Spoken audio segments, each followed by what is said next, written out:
اعوذ باللہ من الشیطان الرجیم بسم اللہ الرحمن الرحیم وبہ نستعین وہو خیر المعین اللہم صل علی محمد وآل محمد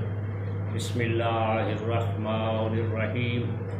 انما یرید اللہ لیذہب عنکم رجس اہل البیت ویطہرکم تطہیرا اللہم صلی علی محمد وآل محمد۔ میرے محترم ذویل احترام سامعین کرام، آج فدق کے موضوع پر ہمارا تیسرا پروگرام ہے۔ آج ہم اپنے اس پروگرام میں اس حدیث سے موضوع پر علمی اور تحقیقی گفتگو کرنا چاہتے ہیں کہ جس کا سہارا لے کر خلیفہ اول نے پیغمبر اعظم کی اکلوتی بیٹی صدیقۃ الکبریٰ فاطمۃ الزہرا سلام اللہ و صلوات اللہ علیہ کو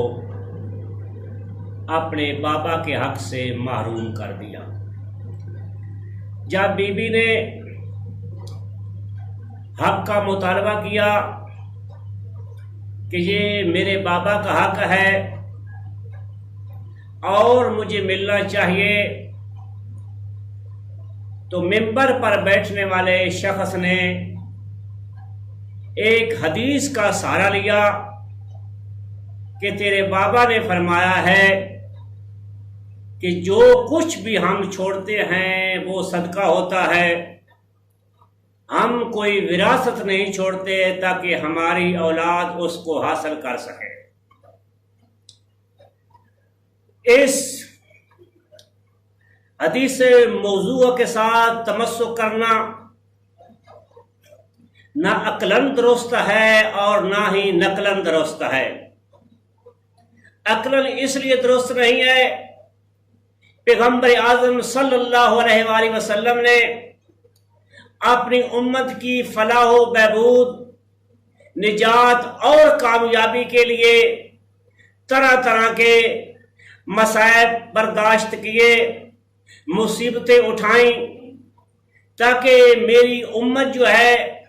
وہ دنیا میں بھی باعزت زندگی گزار سکے اور آخرت میں بھی انعام الہی کا مستحق قرار پا سکے۔ تو جو نبی اپنی امت کے حق میں اتنی نیک خواہش اور تمنا رکھتا ہو، اس نبی کے دنیا سے جانے کے بعد اس کی اولاد کو اس کے حق سے محروم قرار دینا اصلاً صحیح نہیں ہے، کیونکہ اگر اس کا حق سلب کر لیا جائے گا تو اس نبی کی ذریت اور اولاد در بدر جا کر بھیک مانگے گی، لوگوں کے صدقات اور خیرات پر گزارا کرے گی، لوگوں کے سامنے اپنے ہاتھ پھیلا کر اپنے عزت نفس کو مجروح قرار دے گی۔ دوسرا، اگر اس حدیث کی کوئی اصلیت یا حقیقت ہوتی تو وارثان قرآن کو، وارثان شریعت کو، اہل بیت اطہار کو، اصحاب کسا کو اس حدیث کا یقیناً علم ہوتا، اور پیغمبر اعظم صلی اللہ علیہ وآلہ وسلم پر یہ لازم تھا کہ وہ اپنے بیٹوں کو، اپنے بھائی علی ابن ابی طالب کو اور اپنی اکلوتی بیٹی فاطمۃ الزہرا سلام اللہ و صلوات اللہ علیہ کو یہ حدیث بتا کر دنیا سے جاتے کہ ہم گروہ انبیاء کوئی وراثت نہیں چھوڑتے، تاکہ نبی کے دنیا سے جانے کے بعد نبی کی امت کے درمیان اور نبی کی ذریت کے درمیان اس طرح کا اختلاف کھڑا نہ ہو جاتا کہ جس کے نتیجے میں آج پیغمبر کی امت جو ہے وہ دو حصوں میں بٹ چکی ہے۔ جب پیغمبر کی بیٹی نے اپنے بابا کے حق کا مطالبہ کیا اور حق کو ثابت کرنے کے لیے اور اپنے بابا کی وراثت کو حاصل کرنے کے لیے پیغمبر اعظم صلی اللہ علیہ وآلہ وسلم کی اکلوتی بیٹی نے سورہ نساء کی آیت نمبر 11 کی تلاوت فرمائی۔ بسم اللہ الرحمن الرحیم،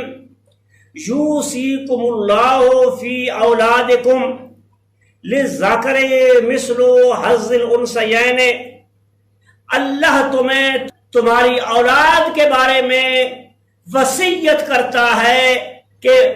لڑکے کا حصہ جو ہے وہ لڑکی کے مقابلے میں دگنا ہے۔ یہ آیت مطلق ہے، اس میں انبیاء اور غیر انبیاء سب شریک ہیں، کسی کو استثناء حاصل نہیں ہے۔ اور دوسری آیت بی بی نے سورہ نساء کی 33 کی تلاوت فرمائی۔ بسم اللہ الرحمن الرحیم، وَلِكُلِّ جَعَلْنَا مَوَالِيَّ مِمَّا تَرَكَ الْوَالِدَانِ وَالْأَقْرَبُونَ، کہ ہم نے ہر ایک کے وارث بنائے ہیں کہ جو اس ترکہ کو حاصل کر سکے، اس مال کو حاصل کر سکے کہ جو مال اور وراثت اس کے والدین چھوڑے یا اس کے رشتہ دار چھوڑے۔ یہ آیت بھی مطلق ہے، اس میں بھی انبیاء اور غیر انبیاء سب شریک ہیں، کسی کو بھی مستثنیٰ نہیں کیا گیا۔ تو بعض اوقات ایک شبہ پیدا کرنے کی کوشش کی جاتی ہے کہ قرآن مجید میں نکاح کے متعلق یہ آیت آئی ہے جو سورہ نساء کی آیت ہے۔ بسم اللہ الرحمن الرحیم، فَانْكِحُوا مَا طَابَ لَكُم مِّنَ النِّسَاءِ مَثْنَىٰ وَثُلَاثَ وَرُبَاعَ، کہ جو عورتیں تمہیں پسند آئیں 2، 3، 4 کے ساتھ تم عقد کر سکتے ہو۔ تو یہاں یہ اعتراض کیا جاتا ہے کہ ظاہراً آیت مطلق ہے، لیکن پیغمبر اعظم صلی اللہ علیہ وآلہ وسلم کو استثناء حاصل ہے، وہ جتنیاں شادیاں کرنی چاہیں وہ کر سکتے ہیں، لیکن پیغمبر کو جو استثناء حاصل ہے یا پیغمبر کی جو تخصیص کی گئی ہے نکاح کے بارے میں، وہ خبر وعید کے ساتھ ہرگز نہیں ہے، وہ تخصیص آیت قرآنی کے ساتھ ہوئی ہے۔ سورہ احزاب کی آیت نمبر 50 ہے، جس میں خالق اکبر اپنے حبیب کو مخاطب کرتے ہوئے فرماتا ہے کہ آپ جتنی چاہیں عورتوں سے شادی کر سکتے ہیں، انہیں عقد میں لے سکتے ہیں۔ آگے فرماتے ہیں خالصۃ لک من دون المؤمنین، یہ تخصیص جو ہے، یہ شرف جو ہے، یہ فقط آپ کے لیے ہے، اس میں دوسرے مومنین جو ہے وہ شریک نہیں ہیں۔ تو یہاں مخصص جو ہے وہ خبر وعید نہیں ہے، بلکہ نص قرآنی کے ساتھ تخصیص ہو رہی ہے۔ لیکن آیات وراثت میں جو تخصیص کی جا رہی ہے یا پیغمبر کی ذات اور ان کی اولاد کو جو مستثنیٰ کیا جا رہا ہے، وہ خبر وعید کے ساتھ کیا جا رہا ہے، اور خبر وعید بھی وہی ہے کہ جو نہ ہی مسلم ہے اور نہ ہی صحیح ہے، اور وارثان قرآن کے نزدیک یہ مجہول ہے۔ اور ساتھ لطف کی بات یہ ہے کہ اس خبر کا راوی فقط پہلا خلیفہ ہے، نہ ہی اصحاب رسول میں سے اس روایت کو کسی نے نقل کیا ہے، اور نہ ہی ازواج رسول میں سے